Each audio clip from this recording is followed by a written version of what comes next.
Okay, we're going to grade practice, classroom practice 62 now.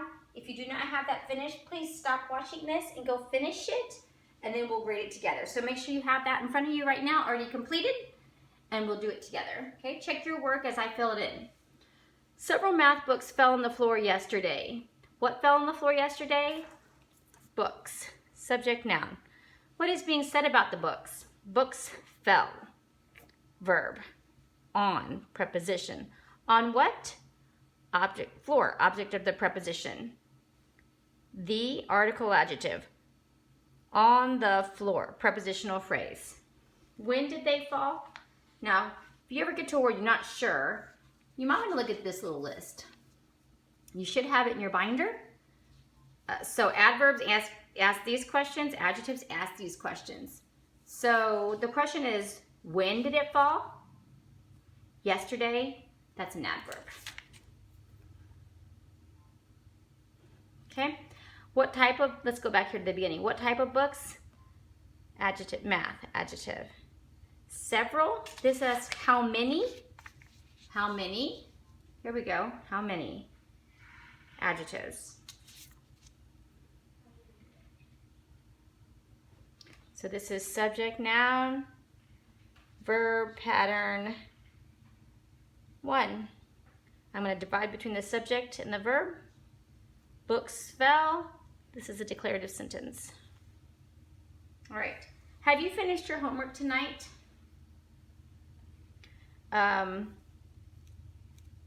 Who finished your homework tonight? You. Subject, pronoun. What is being said about you? You have finished. You need to see that helping verb there. So this is a helping verb. And finished is our verb. Finished what? Homework.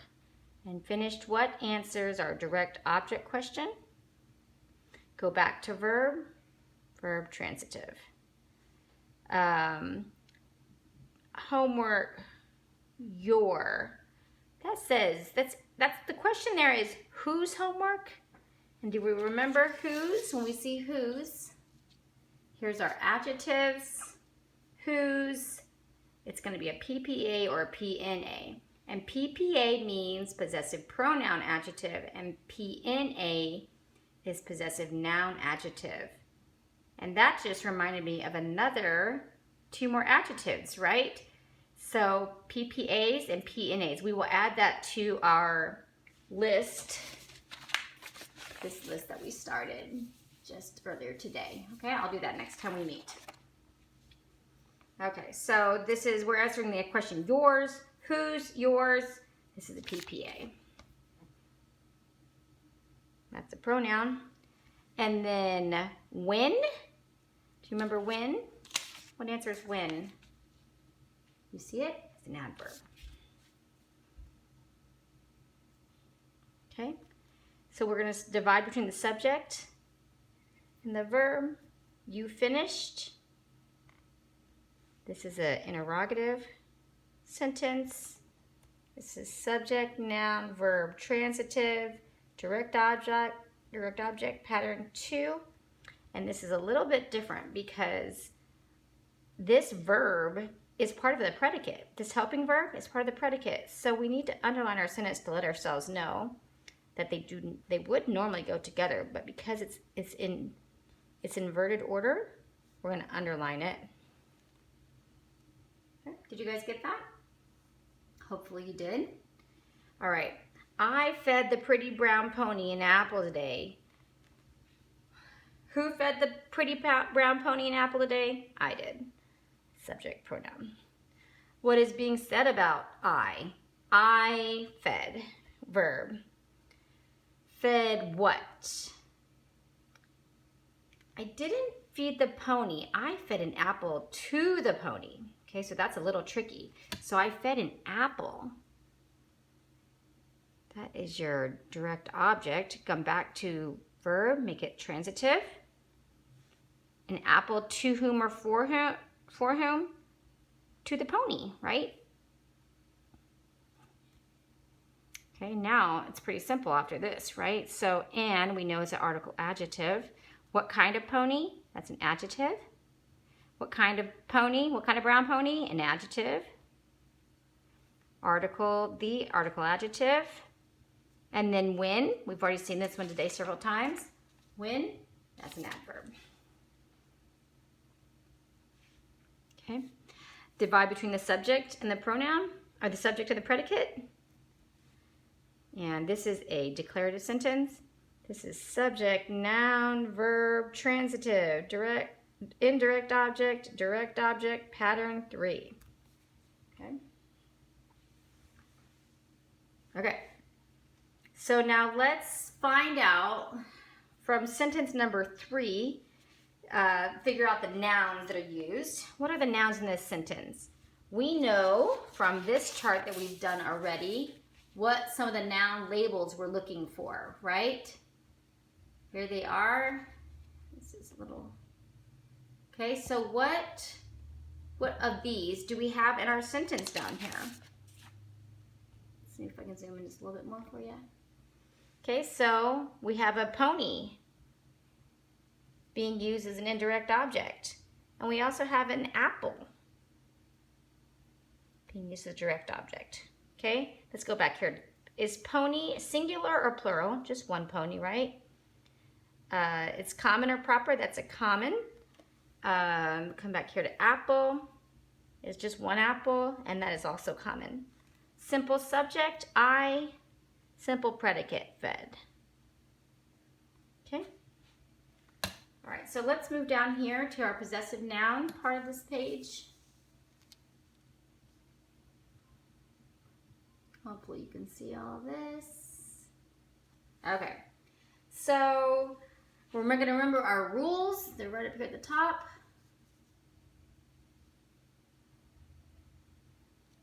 Okay, cars, tires. This is plural. We're going to start with underlining each noun to be made possessive. So the cars, not the tires, but the cars, because the tires belong to the cars. And cars is plural. So our rule is 2. And then we're going to write cars, because it already has an S. Rule 2 says put apostrophe afterwards.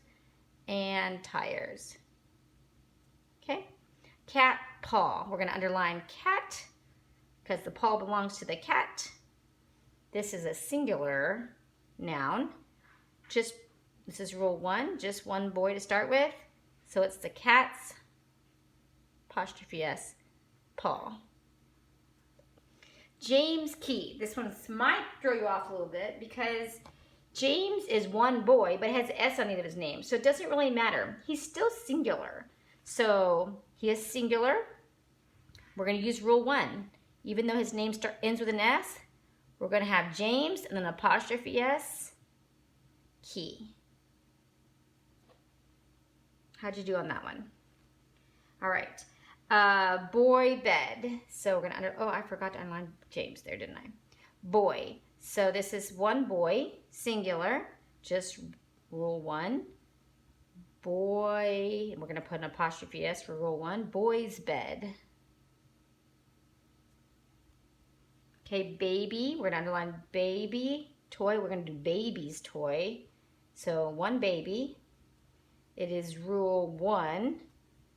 B-A-B-Y, apostrophe S. It's the baby's toy. Okay, we're not making this plural, we're making it possessive. Okay, plural would be different. Would be I, drop the Y, add I-E-S. This is possessive, apostrophe S, baby's toy.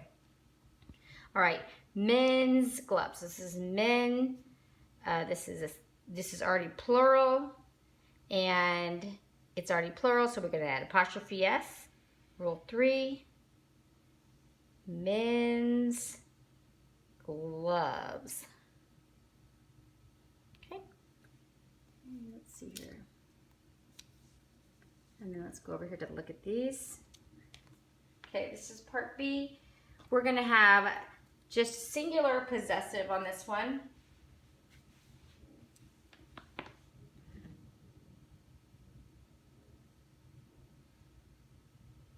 Just sister, apostrophe S. But what if it was sisters? Make them plural first. Make them plural. Sisters, now what do we do? Add apostrophe after, okay? Dress, one dress. Maybe the dress is him, apostrophe S. And then more than one dress is dresses, right? Already hit plural. If it's plural and it ends in an S, we put apostrophe after, okay? That is rule 2 right here. A plural noun that ends in an S, add apostrophe afterwards, okay? Foot, oh, so we need to make this singular. The foot, apostrophe S, and then to make it plural would be feet, and then it doesn't end in S, so apostrophe S. Bike, the bike's wheel. Now we need this plural. Have more than one bike, it's bikes. And then we have an apostrophe after because it ends in an S. Okay? Shoe. The shoe's laces, maybe the one shoe. So apostrophe S. More than one shoe would be shoes. And maybe all of their laces. So then there's already ends in S, so apostrophe after. Child. The child's toy, perhaps. Apostrophe S. And to make that plural, we change it to children. And then it's not, doesn't end in S, so apostrophe S. All right, let's do this editing down here at the bottom, and then we'll be done.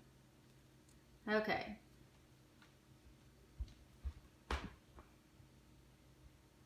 All right, hopefully you can see that. All right. Do you need someone to mow your yard? Asked George. My prices are very reasonable. Okay, so after I read through the sentence, it kind of makes sense that he's going to start talking. He's going to have his explanatory words from the middle here, and then he's going to continue talking again, okay? So,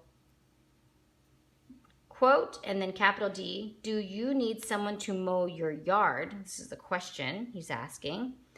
End quote, asked George, capital G, period. Okay, now quotes again, capital, my prices are very reasonable, period, end quote. So I'm going to count to make sure I did that right, okay? 1, 2, 3, 4, 5, 6, 7, 8, 9, 10.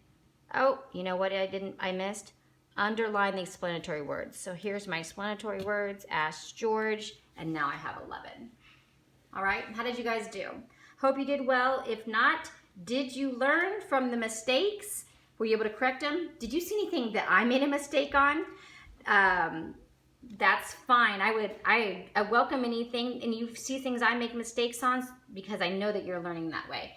Okay, hopefully I did not make that many mistakes and you were able to correct your paper. All right, we'll see you next time.